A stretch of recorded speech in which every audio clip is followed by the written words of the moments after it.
What's up, guys? Welcome back to the farm. It is officially the last day of summer. Hopefully, as the seasons change, so does our luck. It has been so dry here. I would certainly say we are in a drought. The pastures are brown, our yard's brown, the leaves are changing, the creeks are getting lower, and with that, we also have some issues pumping water up to our pigs, which is what we're going to try to resolve today. So stick with us and we'll see if we can make it happen.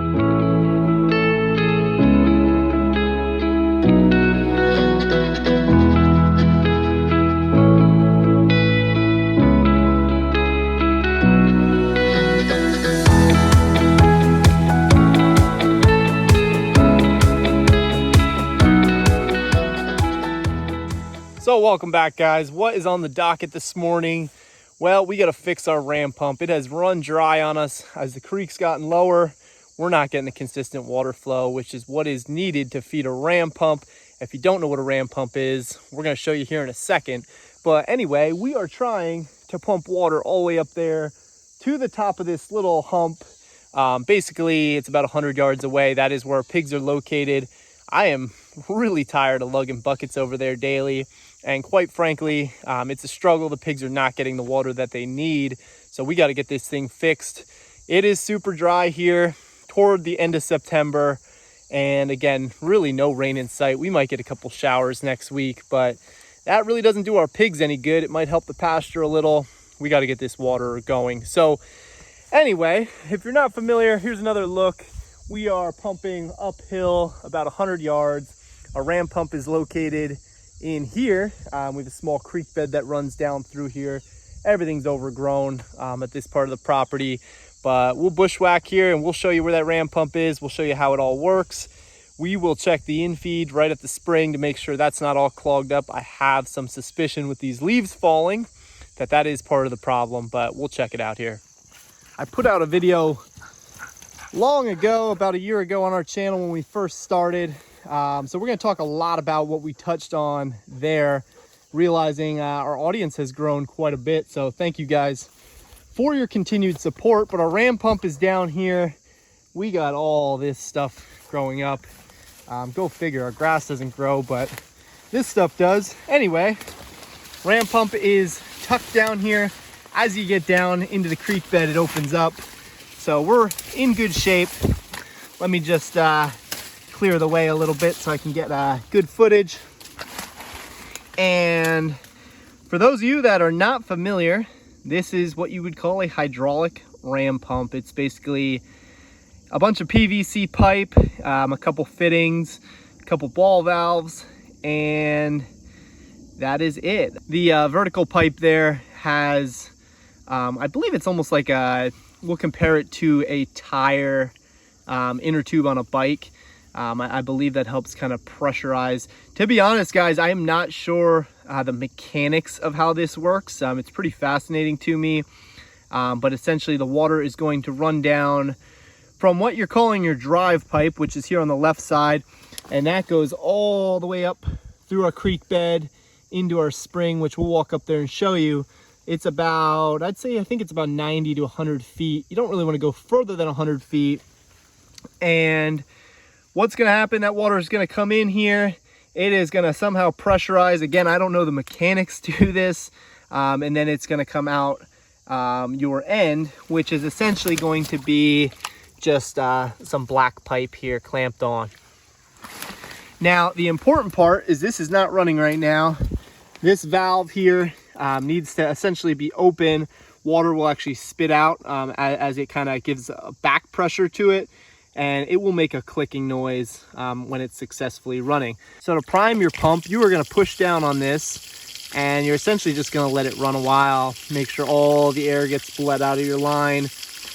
Air pockets are not your friend when it comes to ram pump. That is why if you don't have consistent water flow, it will certainly shut off.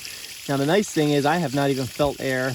You'd hear it sputter and you'd kind of get weak pressure. So it's been pretty good. When I let go of this, it should start to click and run as normal.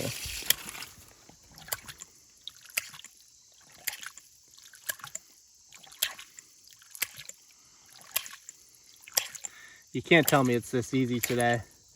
I've been doing this pretty much nightly. It'll run a while. What you're looking for is consistency in your clicking, we'll call it. If it starts going real fast, you know it's going to sputter out. There's a chance that you're not getting enough water pressure. And it's important that you're also at elevation. So rule of thumb with ram pumps is for every foot of drop you have from the water source to your pump, you'll get 7 feet of lift out of this end. So call it, I'm about maybe 5 feet beneath where our spring is. We can essentially get about 35 feet of lift, which is more than enough elevation to get up this little hill. Now we are sputtering a little, so it takes a while to really work up the pressure, especially when your end line is going to be so long. Like I said, it's about 100 yards we're pumping to. We'll walk up to the end now to see if we're getting anything up there, and we'll see you guys on the other side. Now, if this proves to work on the first try, I'm going to give you guys all the credit that you were good luck today, because like I said, I've been doing this every night and it sputters out. Obviously the day's getting shorter, so haven't been out here fiddling with it too much. It's just now becoming more of a priority, being that we don't get really any water. So if you're wondering why we would choose a ram pump, well, they work wonders when they are working the way they're supposed to. Obviously, the main advantage is you don't need electricity. So you just kind of plop it in that creek bed, get it primed, and it's gonna just go and go and go for you for days. Sometimes throughout the summer, we'll have this thing run for weeks on end with no disturbances. However, your water table gets a little lower, you're not getting the inflow, you're gonna struggle with it, it's gonna keep shutting off on you. That's when it becomes kind of a pain. They are pretty finicky to get them going, but once you get them going, they are definitely a thing of beauty. Again, it's kind of a magical thing in a lot of ways. I still don't know how they work, but they definitely are effective when they do so. So we're gonna check here our barrel. The pig's destroyed their nipple system. We're gonna put on, let's see if I have it with me. We're just gonna go back to this fitting. Basically gonna plug that right into the barrel. Ball valve with a hose thread on the end. I could run a hose off of it, but essentially I'm just gonna use this as a faucet system. That way I can fill up buckets and dishes much, much closer to the pigs than where the house is all the way over there. I certainly love this stuff, guys. One of the best parts to being on a farm, having fun with it, just climbing over fences. We are standing on top of the gate right now. Yeah, definitely a kid at heart. Love to jump fences. Back in the day, we used to enjoy touching the electric fencing. Definitely don't enjoy that anymore. But anyway, back to business. I do hear water coming in here. No, I don't. So exactly what I was talking about. Water was coming in here, and I get up here to look at it and it shuts off. So we'll go back down, we'll see if it's running, and we'll be back up. So there we are. It shut off for whatever reason. We'll get it running again. At this point, it is worth me going up to the top and just checking, making sure there's not leaves over the inlet pipe. Does sound like there's a little bit of air in there now. All right, so here we are, and forgive me, we're in a bit of a jungle. Water goes where water goes, and you got to fight your way through and, you know, put your piping in. So we have our initial inlet pipe here, which actually goes, and this has been in a long time, guys. So it has been grown over, feeds all the way up. We have a nice little concrete block spring house that's where it gets fed. I run it down to this bucket to basically use as a filter. You don't need this. However, I did find that when you're running like spring water like this, you're gonna have sediment that settles. So there is definitely some sediment down here at the bottom of the bucket. We got our next pipe kind of drilled in about halfway up, a little more than halfway. So the water is gonna come in here, it's gonna fill. You're gonna want it a little higher. That way you're not getting that sediment just going right back down the pipe. That would kind of defeat the purpose. But in all reality, the way it works is dirty water goes in, and it's not really that dirty of water, but again, just a little bit that would gunk up your pump. Sediment kind of falls to the bottom, your water fills, goes right down the next pipe. And again, that's about 90 to 100 feet down to our ram pump there.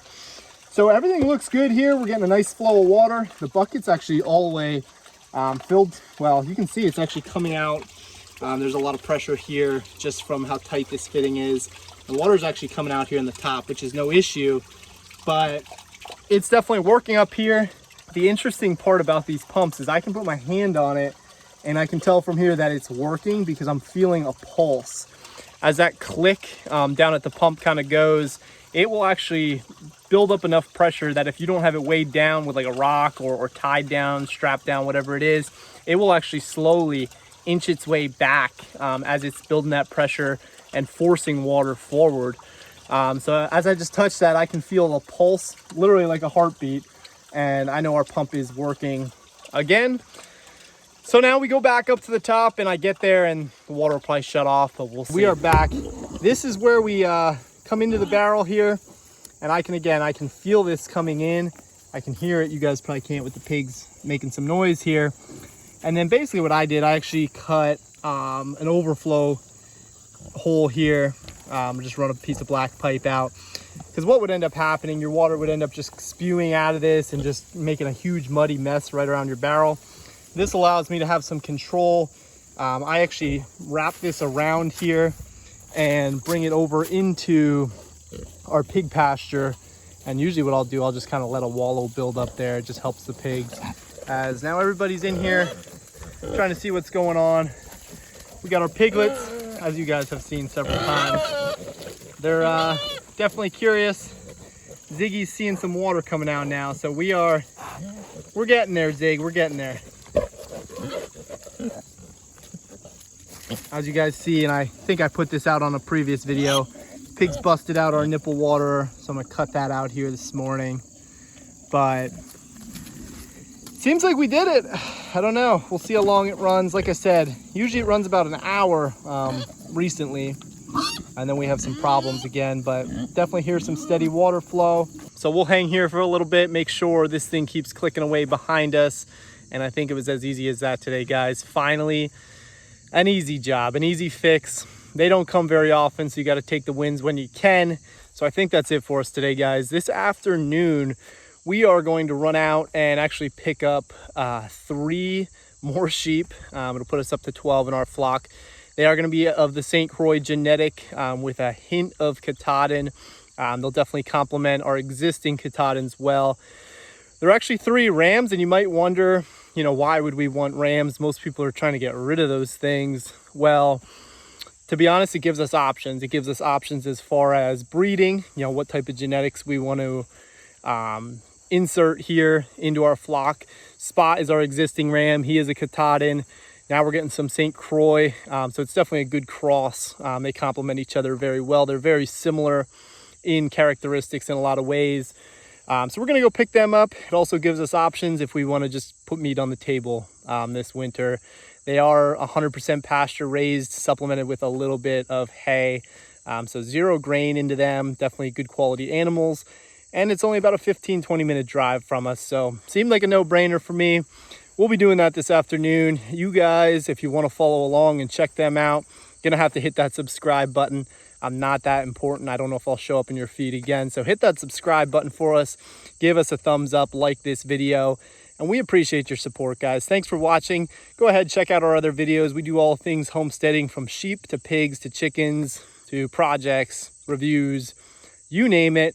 Drop us some questions, comments below. We're always happy to help you out on your way, on your own journey. So we'll be in touch soon, guys. Take care. It's a beautiful day. Enjoy and talk soon.